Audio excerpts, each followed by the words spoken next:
这绝对是男生减负带。天剑宗次郎对战拔刀斋剑心，下面请跟着学徒的解说细细品。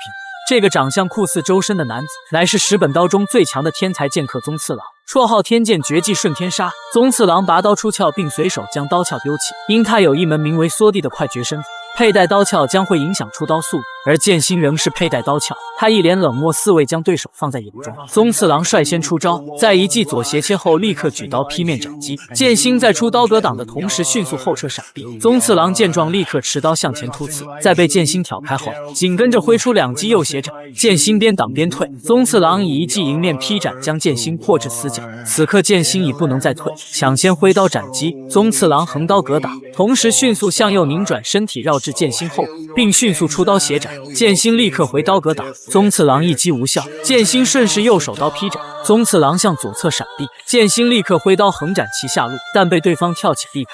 宗次郎落地后欲再绕剑心后背，剑心立刻前移拉开距离，宗次郎左手撑地快速绕转至剑心后方，而此刻剑心也已回身摆出了迎敌架势。宗次郎见状跃起，以双手刀劈斩，剑心举刀格挡。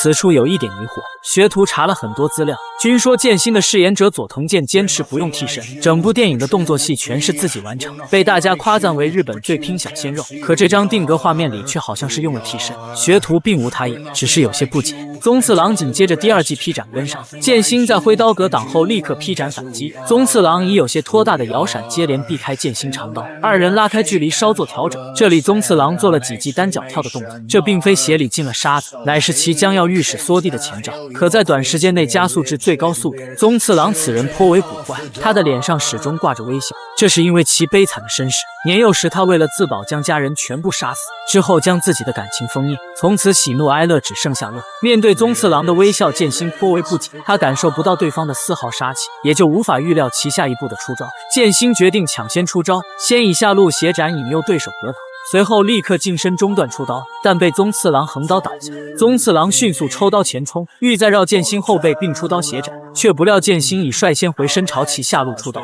宗次郎只能回刀下砍，否则必会是2败俱伤的局面，因为即使是逆刃刀，重击之下也足以断头。二人交手不过几招，远没到搏命的地步。在压制住剑心长刀后，宗次郎左手快速前抓，欲夺剑心兵器，剑心迅速后撤防夺，同时出手按压头部限制其移动。剑心止住退势，立刻挥刀下斩，宗次郎后跃闪避，剑心趁势追上，连续出刀劈砍，在将其逼至死角后，剑心蓄力斩出一刀。此时的宗次郎已避无可避，却不料其竟能瞬间腾跃而起，堪堪避开了斩击。剑心大感惊诧，宗次郎在落地的一刹，犹如弹簧般向前激射而出，以近乎贴地的状态朝剑心下路挥刀猛攻，这便是缩地的威力。学徒以为这其实就是武侠片中的轻功，剑心乃是飞天御剑流，飞天的速度同样不弱，连续后撤挡下了宗次郎的攻击。剑心瞅准时机，一刀斩出，宗次郎立刻单手撑地翻跃而起，剑心一刀斩空，宗次郎立刻挥刀迎上，在跳步避开剑心长刀后，欲再绕剑心后背，剑心立刻左手擒抓制止，却不料宗次郎速度太快，二人僵持下贴地转了2圈，这一幕可称其为2人转。学徒甚觉奇怪，为何宗次郎如此痴迷剑心后背？难道是因其喜好被刺嘎腰子？飞石拖住他们，大人你。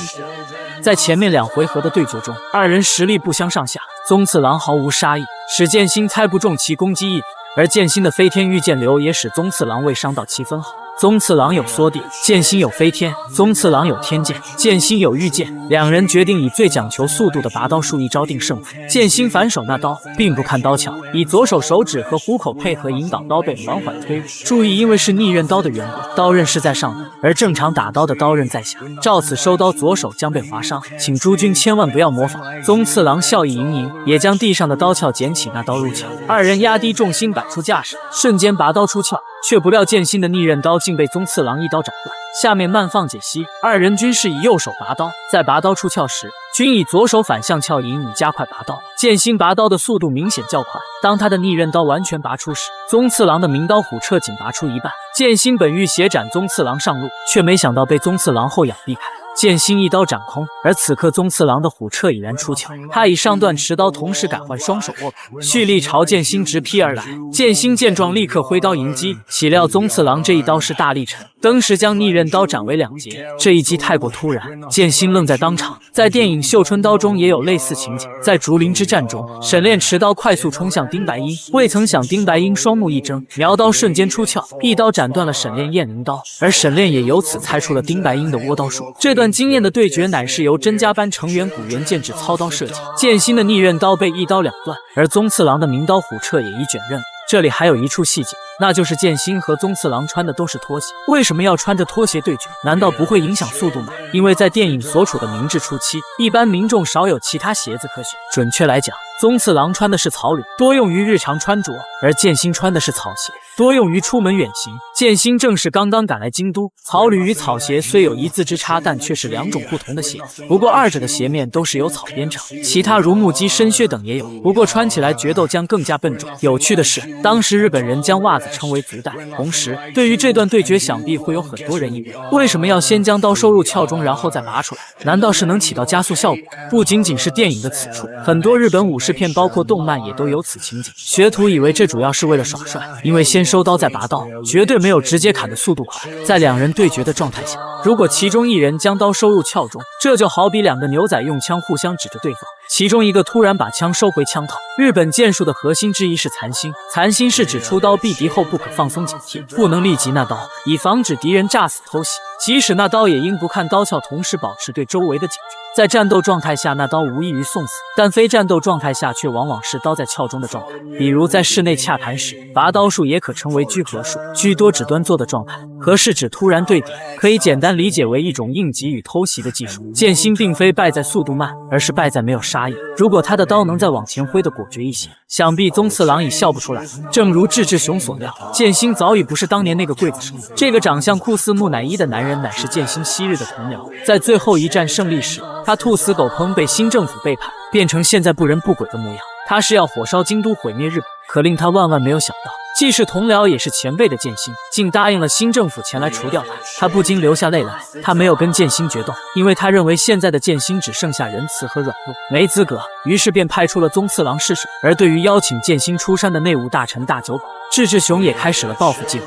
他派出宗次郎前去暗杀这个长相酷似刘墉的男子，怎么也没有想到，有一人飞檐走壁般朝他的马车急追而来。宗次郎面带微笑，以干净又卫生的手法将大久保刺杀。与此同时，志志雄也开始启动他的窃国计划。